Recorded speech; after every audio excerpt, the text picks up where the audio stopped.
Ili kuwa kwanza kupata video zetu, tafadhali bonyeza alama nyekundu chini ya video yako iliyoandikwa subscribe. Itatokea alama kengele, utaibonyeza pia. Asante.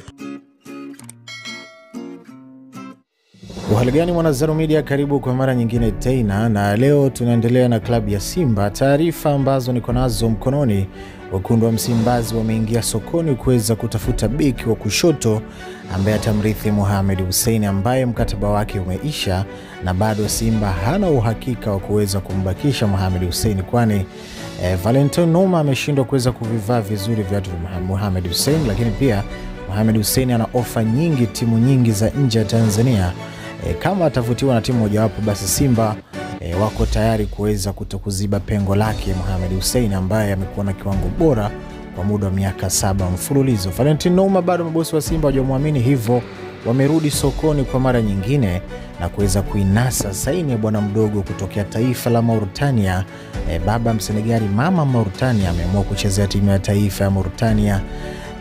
Ni beki wa kushoto wenye viwango vya dunia.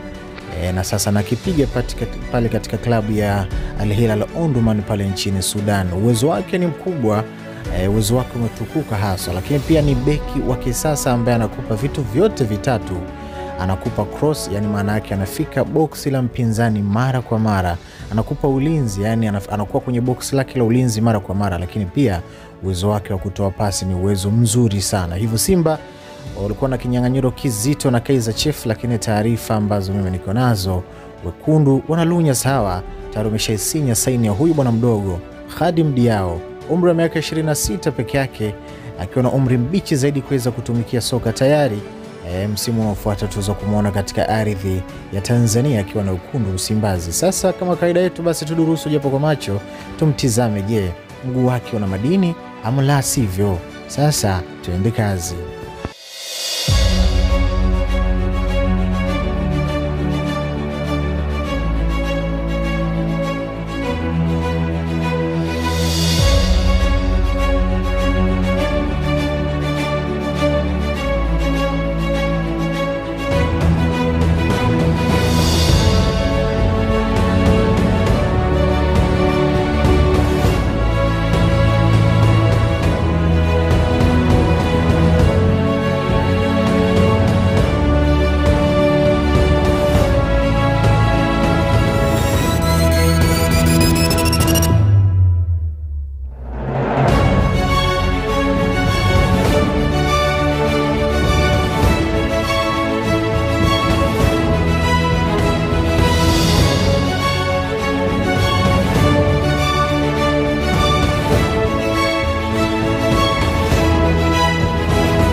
Bwana Khadim Diao ndo huyo, kwa kifupi tu nimekudokeza japo uone uwezo wake kwa mbali. Lakini pia kama Simba wataweza kufanikiwa kuweza kumbakisha Mohamed Hussein, naamini Valentino Noma namba yake itakuwa, nafasi yake pale Simba itakuwa ni finyu sana. Lakini mimi binafsi niseme kwamba nimependa huu usajili sababu ni beki kijana, ana kasi, ana akili na ana vile vitu vyote ambavyo beki wa kushoto takiwa awe navyo. Hivyo kama na wewe umeweza kupenda huu usajili, basi hebu bonyeza alama ya like hapo pembeni, lakini pia andika comment yako hapo chini. Je, unaonaje huu usajili? Bwana, mimi sina la ziada. That's all about. Bye bye. Ili kuwa kwanza kupata video zetu, tafadhali bonyeza alama nyekundu chini ya video yako iliyoandikwa subscribe. Itatokea alama kengele, utaibonyeza pia. Asante.